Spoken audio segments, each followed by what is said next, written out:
अस्सलाम वालेकुम friends, welcome back to my channel it's है। आज बहुत ही मज़ेदार, बहुत ही शानदार से दही बड़ों की रेसिपी लेकर आई हूँ। तो आप लोग ने रेसिपी बिल्कुल मिस नहीं करनी। चैनल पे न्यू है तो सब्सक्राइब कर दें और बेल आइकन पे क्लिक कर दें ताकि मेरी हर नई वीडियो आप तक पहुँच सके। इस रमज़ान में बहुत ही मज़ेदार सी रेसिपी शेयर करने वाली हूँ, तो सब्सक्राइब लाजमी कर दें। और ये बहुत ही मज़ेदार से दही बड़े तैयार होते हैं, तो रेसिपी आप लोगों ने बिल्कुल मिस नहीं करनी, एंड तक देखनी है। तो फिर जल्दी से चलते हैं रेसिपी की तरफ। चलें जी, बहुत ही मज़ेदार से दही बड़े बनाने के लिए हमने सबसे पहले दाल लेनी है। यहाँ पे मैंने 1 कप माश दाल ली है और 1 कप मूंग मसूर की दाल मिक्स करके ली है। तो आप लोग ने इसी रेशो से लेना है।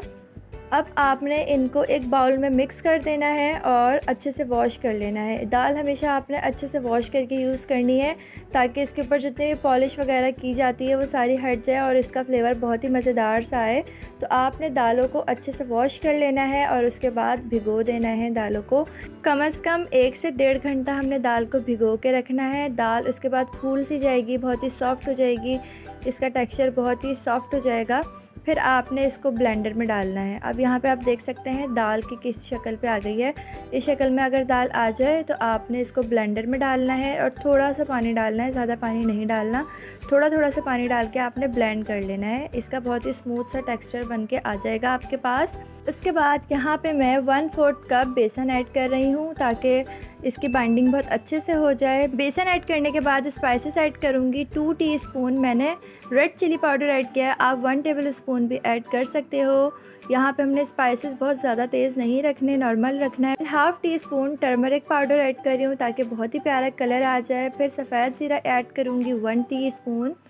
उसके बाद यहाँ पे हमने बेकिंग पाउडर नहीं, बेकिंग सोडा ऐड करना है, ठीक है। यहाँ पे मैंने 1 पिंच बेकिंग सोडा ऐड किया है।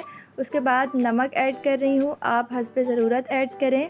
यहाँ पे मैंने 2 टीस्पून ऐड किया है सॉल्ट। उसके बाद आपने इसको बहुत अच्छे से मिक्स करना है, एक ही डायरेक्शन पे आपने इसको मिक्स करना है, इस बात का ख्याल रखें। और 10 से 15 मिनट अच्छे से आपने मिक्स कर दें।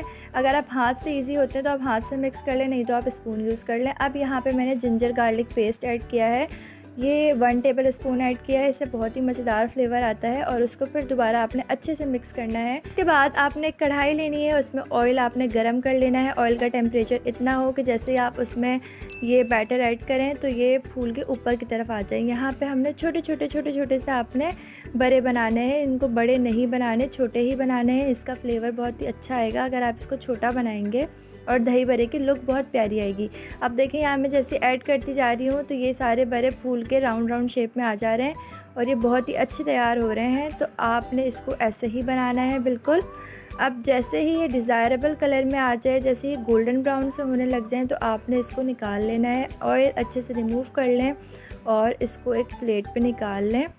और इसी तरह आपने सारे दही बड़े तैयार कर लेने हैं। बहुत ही मज़ेदार ये रेसिपी तैयार होती है। आप रमज़ानों में बनाएंगे तो बहुत ज़्यादा पसंद आएगा सबको। तो आप लोग ये रेसिपी लाजमी ट्राई कीजिएगा, अपना फ़ीडबैक मुझे लाजमी दीजिएगा। यहाँ पे मैंने सारे बड़े तैयार कर लिए हैं। अब मैं एक बाउल में पानी लिया है और उसमें सारे बड़े ऐड कर दिए हैं ताकि ये अंदर से भी सॉफ्ट से रहें। पानी में ऐड कर देने से ये बहुत ही मज़ेदार और बहुत ही सॉफ्ट तैयार होते हैं। अब आपने योगर्ट लेनी है, ये होममेड योगर्ट है जिसकी रेसिपी मैं आपको पहले दे चुकी हूँ। इसको आपने अच्छे से मिक्स कर लेना है, इसके जितने लम्स हैं सारे ख़त्म हो जाए, बहुत ही क्रीमी टेक्सचर हमारे पास आ जाए, यहाँ तक इसको आपने अच्छे से बीट कर लेना है। अब हमने सबसे पहले सॉल्ट ऐड करना है, हस्ब ज़ायका आप सॉल्ट ऐड करें। उसके बाद ये ग्रीन चटनी ऐड करनी है, इसकी रेसिपी मैं आपको दे चुकी हूँ, तो आप लोग वो रेसिपी लाजमी देख लेना, वो उससे बहुत ही मज़ेदार ये रेसिपी तैयार होती है। आप लोग ट्राई करना, आप लोग को बहुत ही ज़्यादा पसंद आने वाली है ये रेसिपीज़। अब यहाँ पे 15 मिनट्स हो गए हैं बड़ों को सोक किए हुए। अब इसको मैं अच्छे से बहुत ही आराम से इसका सारा वाटर रिमूव कर दूँगी। आप लोग देख सकते हैं किस तरह मैंने हल्के लाइट हैंड से प्रेस किया है और वाटर रिमूव कर लिया है।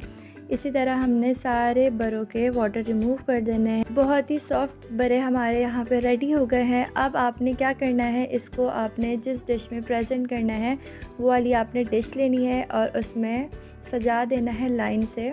बहुत ज़्यादा भी आपने नहीं भरना और बहुत कम भी ना हो, इतने हों कि अच्छे से दही के अंदर सोख हो जाए।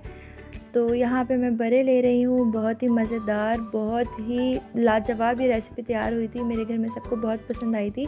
तो आप लोग भी ये लाजमी ट्राई कीजिएगा। अब इसके ऊपर मैं योगर्ट डाल रही हूँ जो अभी मैंने बीट की है, अभी जिसे मैंने रेडी किया है